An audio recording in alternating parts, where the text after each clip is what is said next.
Oh, we're back. Thank you, as always, for joining us. Whether you're watching this live on LinkedIn or YouTube or Twitter, or you're catching the audio only version that we have available on Spotify, as well as Apple Podcasts, we're glad you made it. We're glad you're here. We're glad you take some time to have a conversation or listen to a conversation that is going to be interesting. See, you got to understand something, folks. Not all things that sparkle are gold. Sometimes those things that sparkle are silver. And sometimes you have to have someone who shares a passion for something as your guest. And me and my guest today share a passion for the name Matthew. We share that in common. So we have Matthew Silver. Oh, that's a good one. I'm excited about this conversation. But before we get to Matthew, or Matt as he likes to be called, let's get some updates. People have been asking me, Matt, what are you doing? Now that the Federal Trade Commission's proposed rule banning non-competes is no longer in the comment period, what are you up to? Well, I'm still looking at those comments. Over 20,000 have been filed. 20,000 have been filed. When the dust settles, we'll probably see a final rule, and we'll all have to understand, what does that mean for 30 million Americans who have been bound by non-competition agreements? Will they all disappear overnight like so much vaporware? Or will they endure because the U.S. Chamber of Commerce has said they will sue the FTC the day the rule is put in front of them? A lot of moving parts, right? A lot of moving parts. But I'm glad that you're here. In about 3 days, my twins, Elise and Elijah, turn 6 months old. I will be honest with you. Having twins is by far the hardest thing I have ever done in my entire life. And to be fair, my wife does most of the work, like a lot of it. I do a fraction. It's an important fraction. Like, it's the part where I do the dishes, or I do the laundry, or I help out with emptying the diaper genie. But the meat and potatoes of the work is all about my incredible, amazing wife, Holly Marie Leffler.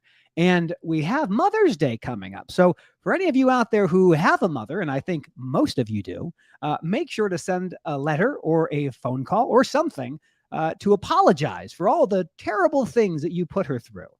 Because I know I certainly will be. I've done a lot of things. That's pretty much all the things. We did have a couple of things I mentioned. For those of you who have been like, okay, Matt, what is like Leffler Technologies? What is that all about? That's a great question. We'll get to that later on. But suffice it to say, we are in the process of a pre-seed on a technology that's going to be touching the freight business, the part that I like, the maintenance part of the business. Now, it's important for you to understand that next week is a very important week. It's not just the virtual Diesel Expo hosted by Tyler Robertson over at Diesel Laptops. I will actually be in person with him for the Diesel Virtual Expo, and I'll be speaking on International Road Check. For those of you who know what International Road Check is, and you probably should, it is a 72-hour blitz where commercial vehicles are inspected by certified inspectors all across North America. We're talking lots of inspections, tens of thousands, dozens a minute at some times. It's important for you to understand that in International Road Check, about one in five commercial vehicles, when they are inspected, will fail. This is with people knowing months in advance that this is coming. Like, they tell you it's these days, and then people go, this is absurd. How would this happen? I don't understand. Some companies will just park their vehicles and avoid the inspections. That's a great solution. So the takeaway for all of this is, if during the period of time when inspections are known to occur and 1 in 5 of those inspections fail, what do you think it's like most of the other times? Do you think it's better? Do you think it's safer? Do you think that's the right outcome? Probably not. It's probably not the case. Okay, that's it. That's the beginning preamble. And now we're going to segue to the next part of this conversation, which is the actual conversation. So without further ado, adding to the stream, Matt Silver. Hey, Matthew, how are you? I am living La Vida Loca, as all of the kids demand that I say. Tell me, What are you up to? Living as large as I possibly can. You got me thinking about like the good old days of booking freight and the concern I always had about Blitz Week. Like I live a better life now that I'm not booking loads anymore. I sleep better. I won't say I've stopped losing hair, but it's probably calmed down quite a bit. But those used to be like the hellish days of freight broker worlds, man. How much margin do you slap on a load or try to slap on a load? Knowing that, like you said, 1 in 5 are going to fail their inspection, and most of your like really good go-to carriers are just parking it for the week. It's madness, man. I mean, this is safely delivering freight on time and undamaged is like the most difficult thing in the world. Like being a truck driver, top 10 most dangerous jobs out there. And it makes me think, like, so you were a freight broker. Tell me, like, how in the world did you get into supply chain? Like, what brought you into this cacophony of chaos? No, like everybody else who's around us in this world, right? When we were kindergartners and they asked us what we wanted to be when we grow up, right? We didn't draw the fireman or anything. We drew the freight broker photo or the truck driver photo. No, Absolutely. obviously, I want to make shippers happy and carriers happy, but never yeah, always at the same time. never at the same time. No, like most people, right? I ended up in this industry.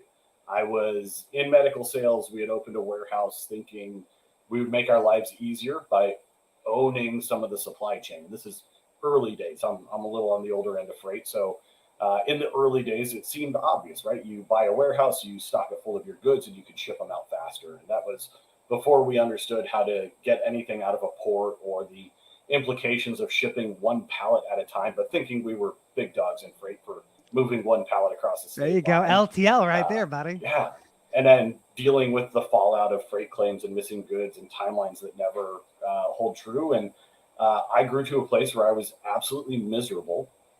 And I had a That sounds buddy like of the freight mine, broker mentality. yeah, I had a buddy of mine, Grant Glasser, who had just started. It was a little startup at the time called Global Trans, and he and I had valet parked cars all through college together. And while I was bouncing my head off my desk, I would see all of his posts about they broke a record, they did this, they're going here, they're doing these big things. So I foolishly, and also one of the better things I've done in my life, took like an 80% pay cut to go become a freight broker at a place that promised they couldn't pay me anything close to what I was making, no title. Just you're coming in as a freight broker and it's going to suck, but you're going to have a good time. And I rolled the dice, and it's been a blast ever since. So when you took this role, do you have any concept that like this was going to be like the place you're going to stay for your career? Like this is the industry for No, you. no. In fact, I remember having like I still have very vivid memories sitting down with some of my mentors in the industry who I'm very, very grateful to, and explain to them, like, look, man, I don't think I made the right choice, right? And, I probably had that moment 2 weeks in and a month in and 3 months in, but very quickly, and I'm very grateful to Global Trans. They grew very, very quickly, and that created a lot of opportunity in front of me. And it wasn't always just about booking a load and finding capacity. Back then, there was virtually no tools, right? You're Mm-hmm. dialing for diesel on a daily basis. If you even had access to Google to, look up a city and then type in like trucking company, that's how we did a lot of it. Now there's every capacity tool imaginable and digital freight matching platforms and pricing tools and all this magic that's out there to aid in this process and help Mm-hmm. you find the needle in the haystack. But a lot of it was just, we'll say, archaic. And Oh at yeah. no point did any of that validate to me that like I should be doing this. I think I was too stubborn to give up, and I ended up having fun with it, and then being able to pull on other segments of my past to create roles, create opportunity for other people, and find fulfillment off of that. And now I'm hooked. I can't leave. Well, I mean, freight brokering, as I understand it, is it's all about solving a problem. Like it's about finding two different entities that have a problem that you can link them and solve. So it's this matchmaking thing, and I can imagine like making those matches is really really validating, really exciting. So I can see how it becomes this really interesting flywheel. But when it's bad, I can imagine it's very bad, and when it's good, it's probably very good. Yeah, it's really amazing when it's good, and not just like when all the pieces come together and it goes smoothly, but then everybody somehow makes a little bit of money out of it, right? Like that's why we go to work. That's why companies are around. We're all for-profit entities, uh, and that it's good, right? That you win from that, and you're able to build on that and create more jobs for more people to learn more skills, and then adapt some technology to take some of those headaches away, hopefully. And it becomes really really fulfilling over time. Well, like the thing is, what I love about this, like, is when you're a freight broker, you're talking to motor carriers, you're talking to shippers, if you're doing both sides of the transaction, and you learn about the problems they have. And the problems they have aren't problems you can solve as a broker, other than like, is your problem looking like you need to move something? Because I can help you with that. But you get to this company called Trucker Tools. Like, what in the world is Trucker Tools? Tell me what that is, because it sounds like it's taking your experience and using that to kind of drive another value prop for motor carriers. Yeah, so when I first got away from brokerage, there's a few stops and exits around that world. But ultimately, I met Prasad Galopoli, the owner of Trucker Tools, a former owner of Trucker Tools. He had the company become acquired, which is great. Um, they were in the market to help on a few phases. They started as a freight visibility platform, right? Where is the truck, right? And there's a lot of products solving that problem. They did it by means of a driver application. Okay. Then they backfilled that with, well, tracking really is a byproduct of having a carrier cover a load.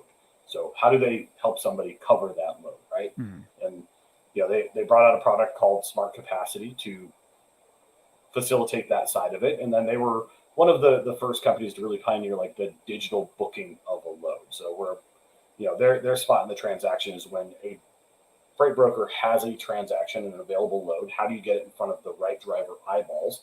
How do you help that driver gain visibility to a digital booking opportunity so they can book it at any time of day and with less negotiation, ideally? And then how do you make that truck visible throughout the transaction life cycle?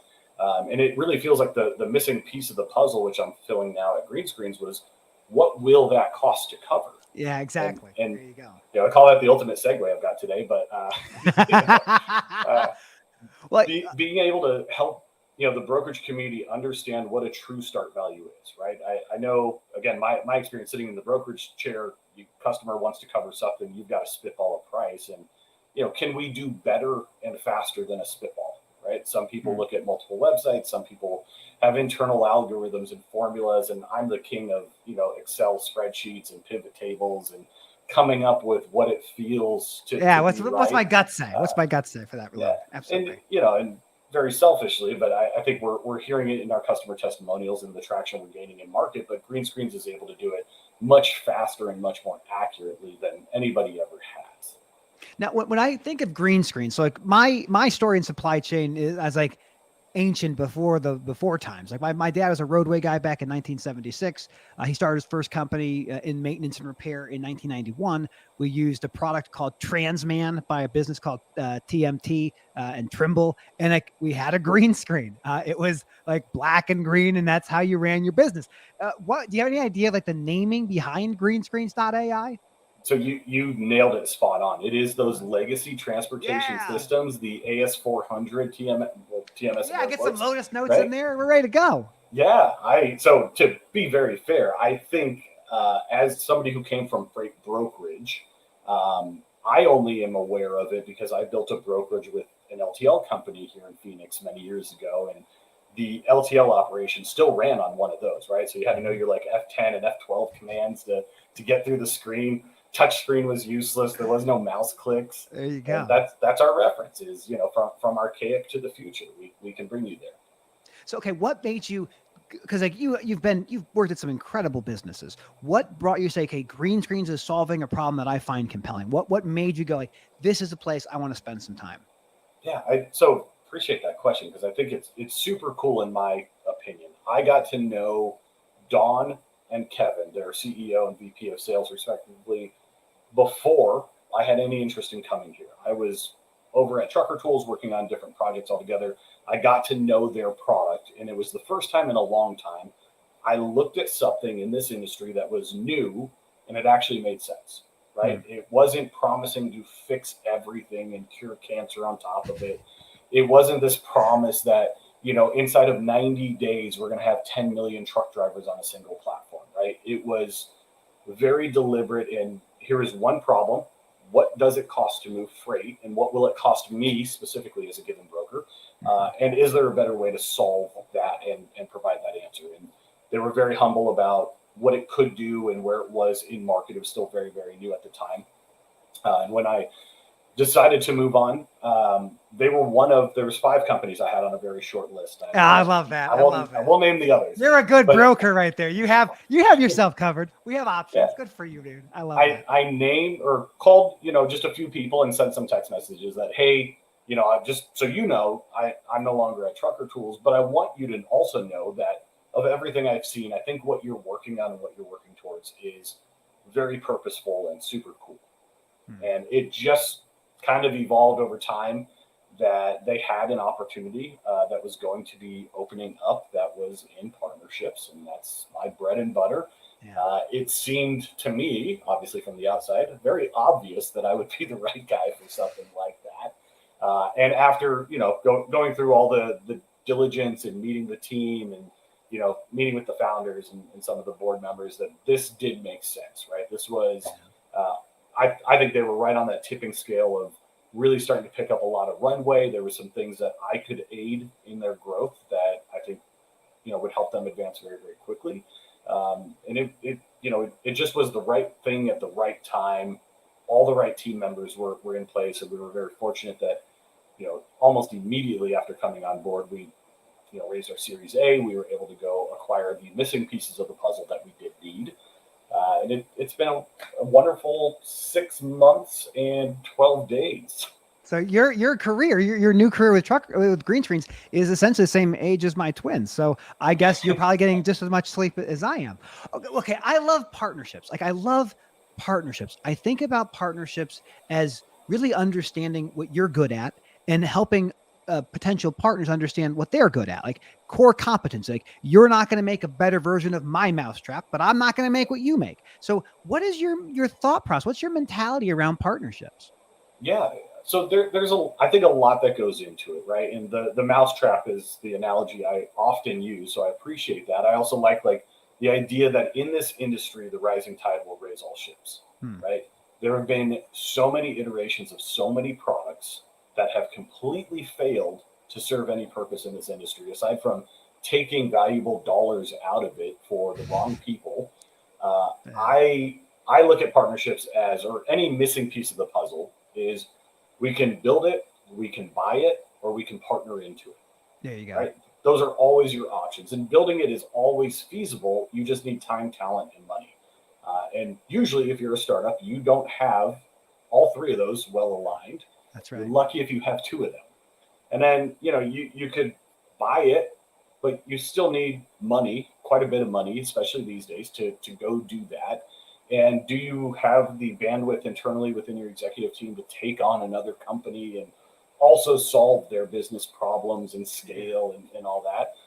And then there's the partnership route, which, I don't want to say is the easy button, because there's a lot of intentional work that goes into partnering, right? You need to select the right partners. You need to understand their business incredibly well. And then you need to be very careful about who you're selecting and how you're engaging, and then deliver that message together to a mutual buyer via the brokerage of this world. So there's a lot of moving pieces to it. And I think for different problems, you want to engage in a different type of solution. I just like the complexity of a good partnership. Like, I love to understand that, because to your point, like the build buy analysis, everyone knows how to do that. But the partnership, I was like, okay, we have to be really, really careful with selecting a partner. It's like getting married in some cases, and there's due diligence that's required. And I think you can do more damage with the wrong partner than the wrong buy or the wrong build, because you can always say, well, at least we tried. But the partnership route, like, that partner could end up eating your lunch and becoming bigger than you were doing. So it's a very careful line. So that sounds like a really fascinating problem to solve. Are you enjoying it so far with Greenscreens? I absolutely love it. It is. I used to say that I was having the most fun I've ever had in freight, and I will keep, like, every day it kind of escalates higher and higher. Like, it has become so much fun to work towards this one goal, to be able to, as I've left the brokerage side of the business, right, where you're trying to scurry all the marbles into your one corner, to work with products where we're trying to not necessarily level the playing field, but give everybody an equal opportunity to do better, to be better, to, be a more, bigger contributor to this industry as a whole, and allow these small guys to battle the Goliaths with access to the same technology, right? You don't have to build it yourself if you're a $5 million a year brokerage. If you're a $5 billion a year brokerage, you could build it yourself too, but you're usually also confined by, you can only access what your company knows through its own history, right? That's You right. don't have access to what is the industry at large doing. And if you're that bearish in the room, maybe some people won't want to integrate with you or participate in your new great technology platform, or maybe your competitors also won't become customers because they shouldn't be. Yeah, well, it's interesting because like in this industry, there aren't any, in my opinion, I could be wrong. There aren't any new problems. Like the problems we have are all pretty much the same. And what has changed is the technology that can solve those problems has evolved and become better. So like at its core, what is the problem that Green Screens is solving for brokers or motor or for anyone in the supply chain business? What is it the problem that you're tackling? Yeah. So the very specific problem we are tackling is, what will it cost to move this piece of cargo? And then how fast can you get that answer? So we can produce the answer very, very quickly, as virtually as fast as you can type it in or submit it via your TMS. We will respond with, here's what it'll cost you. And it's an ML model that is built out specific to each brokerage. It learns over time based on your booking habits and your freight mix and every contributing factor that you could put together. And much smarter minds than myself are behind that magic. But we're also showing you, here is what the market rate is. We call it the network rate, but similar, we'll say, to the existing pricing products that are out there. But again, getting the answer faster, right? Less websites to go to, less mouse clicks, less data entry, fewer chances of, typing in 14,000 pounds instead of 41,000 pounds. I know, Yeah. as a broker, I've never transposed a number, possibly intentionally or anything, right? That's right. But We don't make mistakes. We're good at what we do. We're very but competent. all those little things go into, the pieces of the puzzle that get you the ultimate price of, what will this cost on the shipment date? Not what did it cost last week, what did it cost a month ago or 90 days ago, or useless these days are the matrices that are like, what did it cost last year at this time? Yeah, exactly. There's some data this is very hard to parse at this point. All right, so you've been at Green Screens for 6 months now. I had Benjamin Gordon on the program a while back. Absolutely love that guy, and he his vision in this space is second to just about none. And he's one of the people who's been such a big proponent of green screen. So how is that? Has that been a collaboration that's been effective for you guys? So I was very, very fortunate to have my first introduction with Ben just before coming on board. Cool. He alone was one of the deciding factors for me because of the way he viewed the industry, his appetite, we'll say, for, we'll call it risk, right? He's an investor who's willing to put dollars behind what he's championing. And you and I, we can sit here and pontificate, and I know you're rolling out a new company, so hats off on that. But Yeah, a lot of people will talk about, like, well, there's problems that should be addressed, and there's things this industry can be better at, and that's where it stops. yeah, exactly. Right? There ought It's to be like, a well, law, and we'll just stop it with yeah, that. go champion it. Go do something about it. And Ben is very challenging within the entire industry, but specifically to his teams, us included, about, could we be doing more? Is this the right angle? Should we go acquire something? Should we build something? Should we sell this off? Like there's a lot of different strategies that having somebody like Ben in your corner not just allow you to deploy, but also challenge a conventional way of thinking about some of these problems. And that's got to be fun to be in that room. Like when you start going, okay, what is the status quo? What are the possible futures? And how do we get to each one of those possible futures? Which one do you like the most? This is what I think, because you and I have really never had a chance to really sit down and talk. So this is like kind of our real first like powwow into the world of Matt to Matt, which I think we all know who the first Matt is. You're probably you. But like your background so is reminiscent of my own. Like, you're a very talented guy. You know how to understand the problem and communicate that, and you get to make decisions of like, what do you want to go do? Because you have the skill set that can kind of go anywhere. But what's really fun is like, you're not going to get out of supply chain. Like, you're going to die here, like all of us. I mean, this is how it works. Like, we don't get to get out. We're stuck. And this is the nature of the business. Do you know that now that like you can't get out of this? Or is that comforting to you? First off, thank you for the kind words. That does mean a lot. I think I've come to the realization, especially in the last year, that hey, you're right. I'm not getting out of this alive. And it's by design, I think, at this point, right? I used to have this idea that by 40 I was going to be retired and that was it for me, right? And some piss poor investing caused me not to have that dream come true. Yeah, I had 4 children. That was my mistake. Life choices. But now when I think about like, what is the future? What do I want to be doing, right? If somebody drops retirement level money in your lap, what do you do with it? And I've, especially in the last year, come to realize like, I'm going to stay in this industry. I'll retire from a day-to-day role within a company, but I will sit on boards. I will be available for advising. And that to me is what I'll do with all my spare time. I'm not good at golf, so I'll play it, but you can only shank it so many times before you're like, oh, you know what you guys need to do to fix this problem? Yeah, just don't invite me anymore. That's what I would recommend.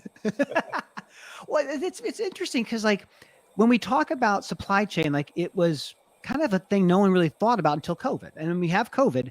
And I think that these two events really shaped my thinking of supply chain the last couple of years. One is Amazon with delivery and price product together. So no longer is it a good that you think about it. The good is also the supply chain that brings it to you. So the product and the supply chain, they're the same thing. And then you have COVID, which is the great accelerator. Every single trend that we saw with people, our generation specifically, we don't want to talk to anybody. We don't like, that's like the worst thing in the world. Like I have to speak to someone like today, like my entire afternoon is ruined if I have to do that. So how can I buy something without talking to anybody? And these trends have just kind of pushed us all forward to say these experiences that we want are going to be commonplace. And I have no idea how kids today, like they don't even get bored. They don't even know how to be bored. And this moment, like especially with green screens, like we know what DAT is. We know dial a truck. It's been around at the travel centers with the big board, and we know these things. But there's new technologies, new exciting innovations, and it makes us all want to get better. And to the supply chain thing is everything is supply chain. Like no matter what job we do, we're still worrying about is there enough toilet paper or medical equipment or whatever else. Invest in bidets. That's my other recommendation. But I think like see, that's what we should pitch. That's what we should be doing. That's a great gig. That's a great business right there. Okay. The job stinks, but you know. Well, this is this is half hour in. So like we have an audience that knows we're kind of weird here, but like my sales pitch for a bidet, I'm going to give it to you. So people who are watching, if you're an advocate of Brondell or whatever, like you can pass this along. Take some peanut butter, put it in the crook of your elbow, smash it up, wipe it down. Smell it. Does it still smell like peanut butter? Get a bidet. Get a bidet. That's what it is. Wow. So I have tried to. So I am a big proponent. Just a personal fan. There you go. I like being clean. Call it me. And now we're letting the audience know way too much about ourselves. Absolutely. We have Dawn in the audience. Thank you, Dawn. Thank you for letting Matt come on the program. We really appreciate it. Yeah, this is a one and done. Oh man, I'm such a big fan of yours. Thank you for putting up with the guest bathroom at our home has a bidet, and the one question we get from everybody who comes over is they walk out looking back at it like, "What the hell is that?" It's like, take it for a test drive, right? Yeah, it's innovation. I'm now going to put peanut butter on the counter when people are like, now you could really take it for a test drive, right? You use your elbow. Yeah, give it a try. Ease yourself into this. But now every now and then you get like the brave one in the crowd, or like, you know, that second or third or 15th bottle of wine that gets opened in the house. And you just hear the giggle coming from the bathroom. It's like, they tried it. A product that delights and surprises. That's all we ever really want. It's important. Okay, now let me ask you this. Okay, so if you're not a golfer, like I'm not a golfer either. I look at it and go like, you want me to be outside for 4 hours? Like, no, I don't want to do that. I used to do manual labor when I was younger. I don't want to do that anymore. What do you do for fun? Like, what do you do to relax? I'm a professional man of leisure, so Oh, I will golf if need be. Again, I'm not particularly good at it, but we spend our time traveling. I want to see as many new places as possible. I try to, as silly as it sounds, like be a tourist in my own city, right? Go out to all the places that you usually send your visitors, but don't actually go to yourself. If there's a new restaurant, brewery, distillery, anything like that, we want to go check it out. there you That's go. where we just spend all of our time. So you're not doing like Dungeons and Dragons or video gaming, unfortunately. I to the to the disappointment of a lot of my friends, I have never gotten into video games. I try. Don't get me wrong. Yeah. I try. Every 3 to 4 years, I'll buy the latest, greatest, whatever, throw it up on the TV, and 10 minutes later, I'm twiddling my thumbs, like, all right, let's do something else. Yeah, for me, it was always like I got my wife into playing Diablo 3. She loves Diablo 3. And Diablo 4 comes out in the beginning of June. So like we're counting down the days with that. Because when you have young kids, like you don't get to go places. Like we just don't. It'd be nice to think about. It's like an idea. Maybe go to Olive Garden someday, but that's that's Free wishful breadsticks, it's thinking. awesome. Yeah, well, when we're there, we're family. They just keep saying, "Get your kids out of the kitchen." I'm like, well, I don't know. You made it So sound we were so family. inviting. All right, so all right, now we're going to transition back to the supply chain business. So, my goodness, last year was crazy. You had people making $4 or $5 a mile. This is madness. That's not normal. And now we're into a place where people. Sometimes I've seen things like $1 a mile, like just crazy. What are you seeing? What are insights you think about when it comes to like, is there a normalization? Is this a normal just correction? What's the solution? Oh man. So yeah, this is for a much bigger mind than myself. I've been in freight a long time. We've seen ebbs and flows and these wild ups and downs before. I think there is, without a doubt, we either were already at previous to today, or we are absolutely at the bottom. Right? Mm-hmm. I think it's coming back. Will it come back to $4 and $5 a mile? Are we going to see those cross country runs for $13,000? I don't think so. But Mm-hmm. I'm also not convinced we should have seen that to begin with. That's Right? a good point. It's great to be a driver in those situations, but that's not where it lives, and that's not sustainable as a supply chain. But Absolutely. I think Do we've you seen. Oh, go ahead. I don't know. Well, I was gonna say, do you see? I want to get to some more futuristic stuff. Like I follow a lot on like automation and like the automation of the truck driver, and this ongoing conversation that's been promised to us for over a decade. But this year we have the FMCSA putting out this advanced notice of proposed rulemaking, basically saying we're thinking about making rules about robots, but we're not quite sure. How about you comment on it? Does this innovation concern you, excite you? What do you think about it? I think it excites me, and I'll lens all of this with, as somebody who's been in the industry for a long time, kind of call it pre-technology to now there being a lot of technology. I think it's super cool, and I think the desired outcome is really, for me, how I look at these problems. I think some amount of automation is great. I think where you can receive a load tender as simple as via EDI, but ideally via API from your shipper, and it comes into your TMS and you don't spend any labor to build it, that's a win. If you can then inside your TMS take that load and market it via API and some amount of automation to the correct carriers at the correct price that makes you both money, right? It intrigues a driver to haul it, and it puts a couple bucks in your pocket as the broker for being the middleman and taking on that duty. That's awesome.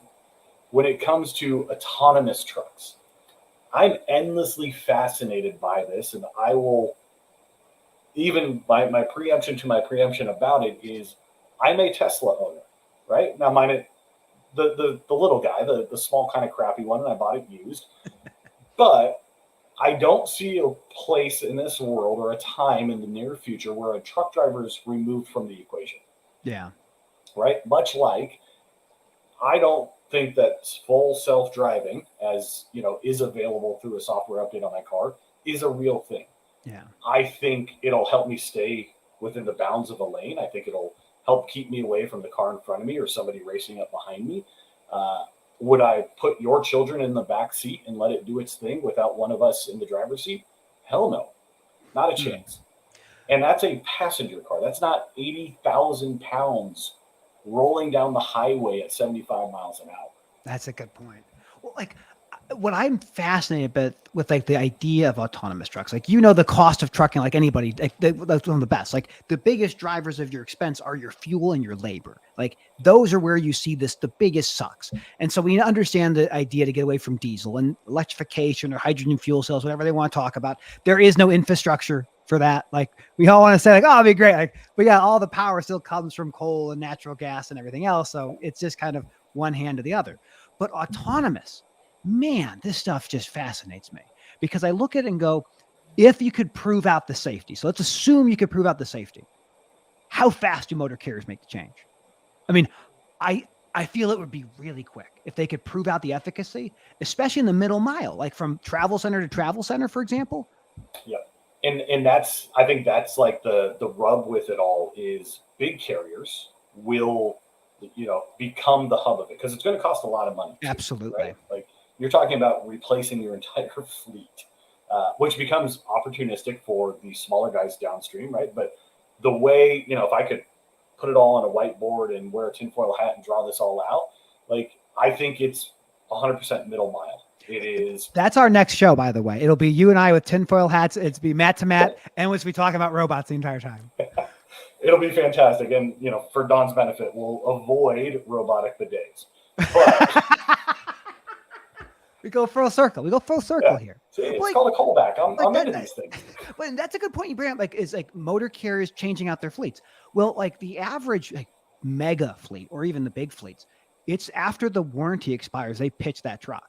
So you're talking 3-4 years, it's gone. I mean, the trailers they'll own for a period of time, but they're already used to the buying cycle of I buy it and I get rid of it because I don't want to do a clutch adjustment. But are they ready for it I'm shot in the dark here, right? Is a fully autonomous truck 50% more expensive? Is the insurance behind it different than what they're paying today? Yeah, right? Like the labor may be tanked, right? It could be really, really cheap to run on when you analyze labor as a line item, but what else are we missing? What are we not seeing yet? Are you going to need certain permits in certain states for certain lanes? That's a really good question. To access? Yeah. If I had to guess, I'm guessing yes. Yeah, I mean, that is the fascinating thing. So, like, there's these companies that I follow. Like, there's one called Outrider that is automating spotting trucks, like so switch tractors, terminal trucks, non-DOT, off-highway kind of yard movement, and they have their value props. In terms of like over the middle mile, there's Kodiak Robotics. They did a deal with Pilot Flying J, and Pilot Flying J is owned by Berkshire Hathaway. So, like, we see these movements, and I suspect that you're going to have a conversion. Let's just say it's $50,000 or $100,000 to have an autonomous truck extra. In 1 year, you probably make that savings up because you're not paying health and welfare and unemployment and workers' comp and not getting injured. They're not doing certain things. I just feel like as an industry, we're so close to this thing falling. And the minute that door gets opened, you don't get to reverse. It's like deregulation. Like you can't re-regulate it. Like it's open. It's everybody. You're not getting it back in there. No, the genie's out of the bottle. And I look and go like, if you go to every state, like for high school educated men, driving a truck is the most common job out there for all 50 states. What happens? So I love the topic because technology like Greenscreens, you could pump directly into that machine and say, okay, here's what you're going to do. Like this infrastructure that's being built around drivers today will be able to easily, I suspect, plug into the robots. And the change feels like the frog in the boiling water. Maybe I'm crazy. I love it. I think there's so many interesting angles. And one of the things I think about, like I follow Kodiak. I think it's fascinating, right? I think the precursor to that was Auto and OTTO. Yeah, I remember them. I've met some of their people. I think they're brilliant minds. And I love the path it's going.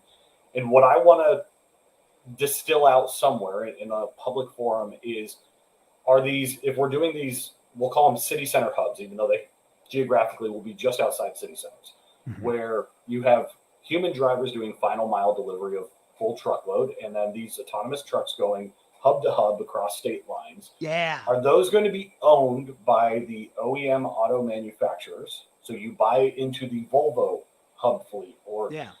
is Pilot going to spin these things up, or is Swift and Knight going to spin up their own distribution version of it? Like, where does the real estate land? And then, do today's insurers get behind it or not? Yeah, I Like, mean, I think that your point on like where did they go? Like the fact that BP bought Travel Centers of America, I think tells us an interesting story. These travel centers are likely to be the hubs for everybody at some level. And it's amazing to watch. And then the insurance side, like this becomes product liability. You have to program the machine to make the decisions that it does. So like if it's between like you go to the left, you kill one person, you go to the right, you kill five, like the machine will go, that's an easy decision. We got that for you. It's like, oh, that's fantastic. Oh my gosh. I just I look at this innovation in the next like 5 or 10 years. I think we're going to see more in supply chain innovation than we've seen in the last 20.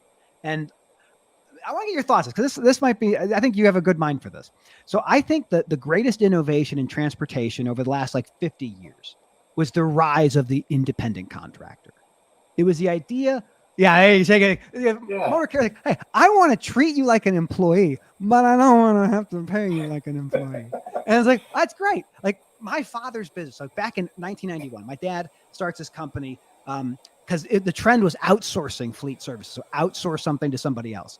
And he made the company, he called it Outsource Fleet Services because he's very literal. And we became the biggest provider of maintenance for FedEx Ground for like 20 years.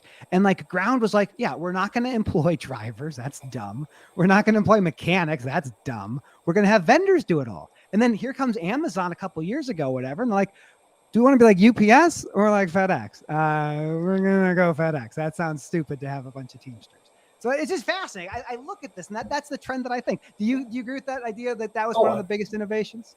I mean, even outside of our industry, like this happens everywhere, right? We saw it with rideshare. We're seeing it with contracting services. Like, go down the gamut of who you interact with on a daily basis, and this is the outcome of it. And I might be, I don't know, borderline and are into some sort of archaic future here, but like, I believe if somebody wants to do something for whatever amount of money, they should be able to do it with zero boundaries, right? Like, Libertarian. I like that. yeah, like you can do anything you want, but you're responsible for your own outcomes. When I get lectured, we'll call it, sometimes when I come home from the airport by my Uber driver who's telling me about how they need this, they need benefits and minimum wage and all these things, and I'm sure I'm going to piss off some people with this, but uh, it's like, well, who held that gun to your head and dragged you out of bed and put you in your own Nissan Maxima and dragged you to the airport to pick me up? It feels Absolutely. like a price was presented to you and you had an option of yes or no. That's right. And you chose yes, and now we're sitting here having this conversation. You just didn't get a good enough deal. That's the problem. I remember years ago like, when I was still practicing law in a bigger firm. I was looking to make a career change. I interviewed for a gig company that does some sort of moving of people around, and they said, Matt, no municipality, no state knows how to regulate us. We're using independent contractors, and they move people. I go, so you're like a trucking company with independent contractors? Like, no, it's nothing like that. I go, how is it different? And they're like, well, it's technology. I get it. These aren't new problems. These are the same problems. Yeah, They're just people, they have new flashy apps to use for it.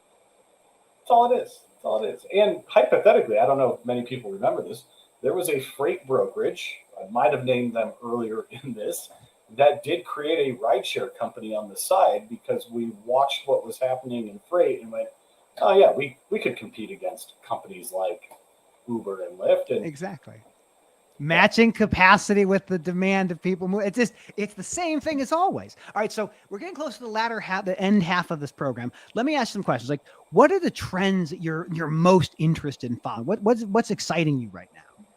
there's a lot of things. I'm loving, and we were talking about this recently just at the TIA. I am fascinated lately by how many brokers are changing TMS. Hmm. This is something that 5 years earlier in my career, for somebody to leave a TMS was a bigger deal than a divorce, right? Like, it was something that was like, oh my God, they seem so happy, right? And now throughout the sales cycle, I feel like we're hearing more and more from our customers, the more and more people I talk to in the industry. Some of these newer TMSs, we're hearing just about like mass adoption. They're getting customers really, really easily. And then we have even TMSs like Mastery, where you're seeing movement with some of the largest brokerages coming on board. That I think is insanity to me, that it's become commonplace where just a few years ago it was virtually unheard of. And Do you think it's a features problem or is it a price problem? Like now there's more competitors, you can get a better price. Like what do you think drives that change? I think it's all of those. Okay. Features for sure, price definitely, right? Some Yeah. of those old models aren't, they haven't matured in how they price their customer. There's also like access to fresh development, right? Because Hmm. the TMSs, I assume, are making the same assessments I do, right? Do we build it, buy it, or partner into new features? Some of them are highly restrictive. Some of them build products that are competitive, we'll say, to some of the capacity matching platforms or freight visibility platforms, and certainly even within the pricing segment. And they don't want to allow complementary products in. They don't want to Hmm. give their users optionality within their own workflow, which I think they're starting to see the downside of Yeah, that's not a that. sustainable business model. If And you then, if you hide things that people actually need. yeah, in modern infrastructure too, right? These brokers on given TMSs are hiring younger and younger people. And this is where I now really relate to my father in life. But we've all become accustomed to certain things, right? We all have these magic black boxes sitting by us. Uh, the difference between an iPhone and a Google Pixel these days isn't that great like it used to be. The interface, you could hand me either phone and I could probably figure out how to make a phone call and do that. And with some of the newer TMSs that are using that intuitive UI design, and features are where you assume they would be because it's similar to checking out on Amazon or navigating Google, those are getting adoption because those brokers not are just solving for what does it cost me to be on your TMS platform and do I have access to the features I need? It's, will my staff use it? Am I going Yeah. to spend more time training new hires, or am I going to get something that sort of makes sense and people understand a workflow and a progression of rate, and it makes my life easier? Well, we have digital natives now. We have people that have that they've been since they've been born. They have access to some sort of technology. And to your point, like if you don't design the stuff you use for work in a way that understands like the historical knowledge these young people have about software and just technology, you're going to lose them. And this is why I think it's a great time. Okay, you're talking about broker trends. Here's a trend I want to get your thoughts on. I love trailers. For anyone who doesn't know me, like I love a good 53-foot box with swing doors. Maybe roll up doors if you're a pup. I'm not going to be particular. You want to talk a flatbed? I'll talk a flatbed. Um, Brokers are getting trailers. I saw it with Uber with Powerloop. I see it with Convoy Go. I see people like Sage and Freightvana making these moves. And then you have, just old school companies like Landstar with 15,000 some odd trailers and a bunch of brokers. Do you see this as a trend, or am I just like myopically thinking everything looks like a trailer? It, I feel like you're probably lurking too much behind me sometimes, because I I legitimately, it's something, I'm in Phoenix, so Freightvana is very well known out here. I think what they're doing is super cool. Love their Absolutely. people. It is like great team, just good people at their core. Very interesting business. I think it's awesome. When I was in the brokerage space, we got asked all the time if we could serve up trailers, right? This Hmm. was the early days of, hey, we just want to spot 3 trailers in our yard, and could you guys pay the rent for it or go get them? And we failed miserably at figuring that out because we weren't thinking outside the box. I Yeah. think these days we're going to see more and more of it. And yesterday afternoon, I was lurking around LinkedIn, and one of my old employers is spotting they purchased their own modular trailers for modular home moves. And this is Interesting. a segment they carved out during COVID of just doing like the tiny house movement, the grandma suite in the back of your yard type thing. Because if you fancy yourself an Elon Musk fan, and he's living in one, and that company is sold out for like a decade or something crazy. All of these new to market home in a box type products are going haywire, and somebody has to move them, right? Yeah. Not everybody is going to buy a home from Sandusky and live in Sandusky, right? You're going to ship that thing across the country to your That's right. great piece of land. Get to Montana or Idaho or something like that. Yeah. Well, like I look at the trend on the trailer side, like in the old days, like if you were going to try and get contract deals with big enterprise shippers, they were going to require you to have drop trailers. They're just going to require, like, you need to have 50 trailers on site that are in working order every single day. And if you're if you're a brokerage firm, or if you're a small carrier, like, you're going to be like, I can move them for you. And like, we don't know. We want you to have the asset. And then you have these brokers. That's why I think of, like, with Convoy or Freightvana coming out and saying, oh, shipper, we're going to give you the capacity with the motor carriers we work with, but we'll also provide you these trailers. We'll give you the pool of assets that you're clamoring for. And then these bigger old enterprise, like the Knight Swifts and the Warners, are like, let's make a power only offering. And those power only can pull our trailers. So look at us. We're doing it too. I love trailers, man. They're so much fun. Well, and first off, I want to acknowledge Michael Caney. I think he's right where, is this broad enough that this is a trend or just a new business model? Yeah. And then I also think, like, further down this wormhole, because I always want to go to, like, the nth degree of something. So if brokers start buying assets, at what point do they just become a traditional trucking company? Right? Don't get power units. That's what I say. Wasn't it that the assets all became brokers, and now the brokers are all becoming asset players? That's right. Like, it's gonna swing. I think it all goes back to, like, our previous conversation on effective outsourcing and, like, understanding core competency. A broker is really, really good at matching the freight to the person who can move it. The motor carrier is good at moving it. So they have that expertise of, like, we know how to comply with hours of service. We know how to maintain the asset. We can do these different things. Brokers, I think, are ill-equipped to maintain trucking fleets, like to say, oh, we're going to make sure this truck gets a good PM. Like, but trailers aren't that difficult. Like, you could do a full maintenance lease, or you could do a rental program. Understanding those parts, I think, gets you over that initial barrier of getting assets for your shipping partners. But again, like, I don't know. Like, I want to see this in the next 5 years from now. Because, like, everyone gets a lot of publicity for getting trailers. And then it's like, okay, well, you'd have 1,000. That's great. That's a drop in the bucket to the 5 million that exist out there. Good for you. So it's a fascinating business. It really is. Yeah. And again, like, my natural interest of going so far down this wormhole, right? And I'm the son of an insurance adjuster. Yes. God, right? I love that. So a commercial insurance adjuster. Tell him that I got started in this world by doing insurance subrogation work. I love subrogation. Jesus. My favorite thing in the world. You're actually probably, like, among his favorite type of people, because the few times he ever got to leave, the state of Arizona and his massive family was to go participate in some sort of settlement somewhere, negotiation to settle, and somebody else is buying dinner, typically the law firm as it stands. But with the idea of brokers, having trailers or having access, I think is where access. Right? Exactly. And these rental pool programs and software types, like I love the guys over at Repower. I think they're doing something really interesting. 100%. It's like Turo, but for assets, right? And look at who invested in them on that Series A. NFI Ventures. You have Coke Disruptive Innovation. Like, it's very smart money behind that business.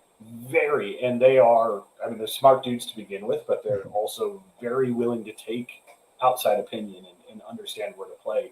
And I think maybe there's a time where this distills down to the idea of a trailer rental being easier to access. Brokers could just, hey, I'll pay for 10 a month, or I'll pay for 25 a month, whatever it is, knowing that within their network, they can get coverage for them, spot them at different customers and things like that. And maybe that's their differentiator on the sales side when they go to a Coca-Cola or a Nestle or Amazon. Exactly. Well, and the thing is, like, the technology's gotten so much better. Like, the old days, like, my father would tell me, like, when he was at Roadway, at the first of the year, you go outside and you visually inspect every single trailer in every single facility across the country, because they have no idea where they are. Like, it's one truck to maybe 7 or 8 trailers or 10 trailers. Today, it's like one truck to 2.5, maybe 3 trailers. And there's telematics that 10 years ago was, I'll tell you where that trailer is twice a day. And people were like, yes, that's amazing. That's mind-blowing.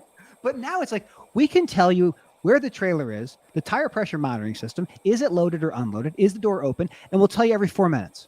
It's like, oh, yes, that sounds nice too. Like, how can you take data like that and then turn that into something that's about use, better utility? And Repower is on that, like the the sharing of commercial vehicles. If you can get access to the asset, you have a lot of things you can do that you couldn't do before. So I'm with you. I think that's a And fascinating business. again, just continuing down this wormhole and bringing it all the way back to just independent contractors, is there a place in 5 to 10 years where, with this equipment on demand, per trip insurance from insurance providers, is a driver not going to have any liability aside from the time he's behind the wheel financially, right? He Yeah, won't have to lease anything, he won't have to own an asset to be his own trucking company.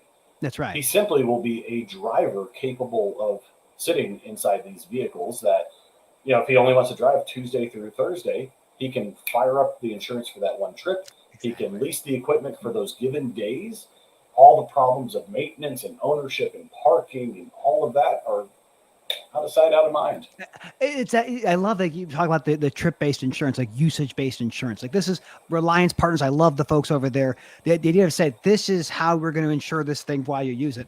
It can also be like sitting in your pajamas driving that truck. I mean, that's the level 4 automation where you're just a remote operator. So, man, the future is both encouraging and absolutely terrifying. Absolutely terrifying. A But 100%. Yeah, I'm moving to the boonies. I'm going to be well fortified within some sort of bunker, that's right. and With that's all the it. shielding deep in the ground. Like my wife and I were thinking, like, we live in Illinois. It's very flat here. I'm like, I would like to get a compound. She's like, what are you talking about? I want to dig deep in the earth. That's where I want to be. That's where they can't get me then. But that might be the wrong mentality as a futurist that I aspire to be.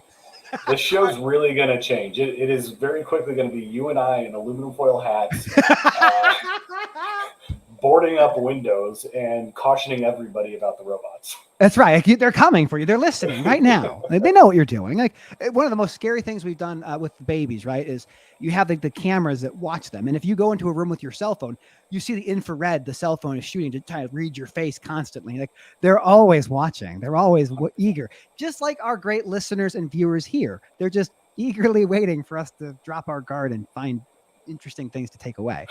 We're getting close to the end, Matt. So tell our viewers, where can people learn more about you specifically and Greenscreens.ai as well? Yeah, I'm easily accessible. Any and all social media outlets, platforms, except TikTok. I think I've aged out of that one, and I'm I can't learn new tricks at this point. But LinkedIn for sure. I'm at virtually every conference. But more importantly, if you go to Greenscreens.ai, you can not only access myself, but our entire team there. Love to tell you in full story what we're about, show you the UI, and really spell out what we're doing, why it's important, how we can help you save some time and money, and shoot off quotes to any of your shippers much faster than you've ever been able to, and far more accurately than any other product in market. Dude, I appreciate it, Matt. I'm going to wrap this up. Could you stick around for a couple of minutes? I can talk to you after the show. Of course, All right. the day Beautiful. conversation. All right. Thank you, sir. Don't go anywhere. He's right back. Everybody, that's it. We did it. We came to entertain you and educate you. We didn't intend to talk about the future of robots everywhere, but that's kind of what happens from time to time. I am so excited to have a chance to talk to Matt Silver. I've been following him, watching his journey. It's absolutely fascinating. And Greenscreens.ai is an incredible company with incredible leadership, incredible team. We'll put all of that in the show notes. As always, thank you for taking the time to watch us and to talk about it and share it if you find it interesting. Don't sign non-competition agreements. Like I'm going to continue to say, like that's what brings the show to you, is for me to remind you not to do that thing because it's not good for you, unless they give you a pile of money. Then you can reconsider. As always, thank you for tuning in. This is the end of the program. I hit the end broadcast button and it goes away. Within about 2 or 3 hours, we'll have this same recording available for you on Spotify as well as Apple Podcasts. And thank you. It's great to see you again. And I hit the button. Have a great day. And I hit it.